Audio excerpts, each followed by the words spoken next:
દાહોદની ધરતી પરથી ગુંજ્યો વિજય ઘોષ। ગરબાડા ખાતે વિકાસ સંકલ્પ સભાને પ્રદેશ અધ્યક્ષ શ્રી જગદીશ પંચાલે સંબોધી। દાહોદની ધરતી પરથી વિજય ઘોષ ગુંજ્યો છે। પ્રદેશ અધ્યક્ષ શ્રી જગદીશ પંચાલે આજે ગરબાડા ખાતે આયોજિત વિકાસ સંકલ્પ સભામાં વિશાળ જનમેદનીને સંબોધિત કરતા ભારતીય જનતા પાર્ટીના પ્રચંડ વિજયનો ઉદ્ઘોષ કર્યો હતો। શ્રી જગદીશ પંચાલે જણાવ્યું કે કેન્દ્રની નરેન્દ્ર મોદી સરકાર અને રાજ્યની ભાજપ સરકાર દ્વારા છેવાડાના માનવી સુધી વિકાસ પહોંચ્યો છે। ડબલ એન્જિનની સરકારની કામગીરીના કારણે જનતાનું ભાજપ પર અતૂટ વિશ્વાસ છે। સભામાં ઉમટેલો આ જનસૈલાબ અને કાર્યકર્તાઓનો ઉત્સાહ ગુજરાતમાં ફરી એકવાર ભાજપના ભવ્ય વિજયની સાક્ષી પૂરે છે। ઉપસ્થિત સૌએ આવનારી ચૂંટણીમાં ભાજપને જંગી બહુમતીથી વિજય બનાવવા સંકલ્પ કર્યો હતો। આ પ્રસંગે જિલ્લા અને તાલુકાના હોદ્દેદારો, ધારાસભ્યશ્રીઓ, સાંસદશ્રી, સ્થાનિક આગેવાનો અને હજારોની સંખ્યામાં કાર્યકર્તા ઉપસ્થિત રહ્યા હતા। રિપોર્ટર શ્રીકાંતભાઈ કે વહોનિયા। મોટી સંખ્યામાં ઉપસ્થિત મારી માતાઓ, બહેનો, ભાઈઓ, છેલ્લા આ 15 દિવસથી આખા ગુજરાતની અંદર જે રીતે ચૂંટણીનો પ્રચાર ચાલી રહ્યો છે અને ત્યારે સાચા અર્થમાં દેશની અંદર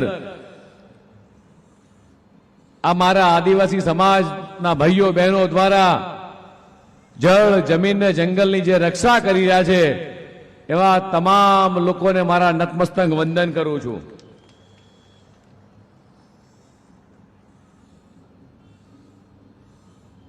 જ્યારે આઝાદી પૂર્વે અંગ્રેજોની સરકાર હતી ત્યારે આ આદિવાસી સમાજ એમની સામે ઝૂક્યો નહોતો।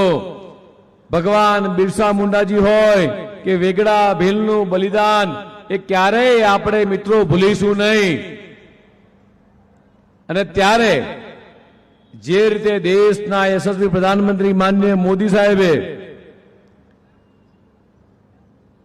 ભગવાન બિરસા મુંડા નામની આખી કોલેજ બનાવી હોય, ગુરુ ગોવિંદના નેતૃત્વમાં એમના નામની આખી યુનિવર્સિટી બની હોય મિત્રો, અને ત્યારે આપણા બધાની વિશેષ ફરજ બને છે કે જે રીતે માનનીય પ્રધાનમંત્રી મોદી સાહેબ હોય કે ગુજરાતના મુખ્યમંત્રી માનનીય ભૂપેન્દ્રભાઈ પટેલ સાહેબ હોય, જે રીતે આદિવાસી સમાજની નાનામાં નાની બાબતોની જે ચિંતા કરતા હોય છે, એમના દીકરા દીકરીઓ સારી ઉચ્ચ શિક્ષણ મેળવી શકે, સારું ભણી શકે અને એના માટેની જે ચિંતા કરતા હોય છે એ અંબાજીથી લઈ ઉમરગાંવ સુધી 14 જિલ્લા અને 52 તાલુકાની અંદર જે રીતે વિજ્ઞાન પ્રવાહની શાળા હોય, અહીંયા હમણાં જ જસવંતસિંહ કહેતા હતા કેટલી કોલેજ હોય, મેડિકલ કોલેજ હોય, આઈઆઈટી હોય, એકલવ્ય મોડેલ સ્કૂલનું નેટવર્ક હોય અને બે આદિવાસી યુનિવર્સિટી આપવાનું કામ કર્યું હોય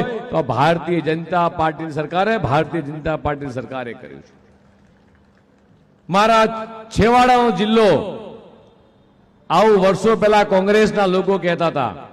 પ્રધાનમંત્રી માનનીય મોદી સાહેબ આ વ્યાખ્યા બદલી, છેવાડાનો નહીં પણ આ પ્રથમ જિલ્લો એટલે રાજ્યનો આ પ્રથમ જિલ્લો, અને આ જિલ્લાની અંદર સરકારની તમામ પ્રકારની યોજનાથી એ છેવાડાના વ્યક્તિ સુધી કોઈ પણ લાભ બાકી ના રહી જાય એની ચિંતા એ ભારતીય જનતા પાર્ટીની સરકાર કરી રહી છે। મેડિકલ કોલેજ હોય કે નર્સિંગ કોલેજ હોય, અને હવે તો મારા આદિવાસી ભાઈઓ બહેનો ને દીકરા દીકરીઓ પણ એ ડોક્ટર બનવા માંડ્યા છે। જસવંતસિંહજી ડોક્ટર બનવા માંડ્યા છે, એટલે ક્યાંય બહારથી ડોક્ટર લાવવાની ચિંતા નહીં। મારો આદિવાસી સમાજનો દીકરો કે દીકરી એ ભણી ગણીને મોટો વ્યક્તિ બને, ડોક્ટર બને, નર્સ બને, એન્જિનિયર બને, અને આજકાલ તો વિમાન ઉડાડતા થયા છે આપણા દીકરા દીકરીઓ। આ નાની વસ્તુ નથી મિત્રો। દાહોદ એટલે આખા દેશનું એક ધબકતું રેલવેનું આખું હૃદય, અને પ્રધાનમંત્રી માનનીય મોદીજીએ આ દાહોદના રેલવે વર્કશોપને આધુનિક બનાવી અહીંના સ્થાનિક હજારો યુવાનોને એ રોજગારી આપવાનું ઉત્તમ કામ કર્યું છે મિત્રો। 9000 હોર્સ પાવરનું એ લોકોમોટિવ એન્જિન, અને કદાચ આખા ભારતમાં ક્યાંય ફરતું હોય, આખા ભારતના રેલવેના પાટા ઉપર ક્યાંય ગાડી ફરતી હોય અને કે કોઈ પૂછે કે આ એન્જિન ક્યાં બન્યું છે, તો મારી સામે બેઠેલા દાહોદના મારા ભાઈઓ બહેનોના હાથના કારીગરથી આ દાહોદનું એન્જિન એ ભારતની ટ્રેનો પર દોડે મિત્રો, રસ્તા ઉપર। જે રીતે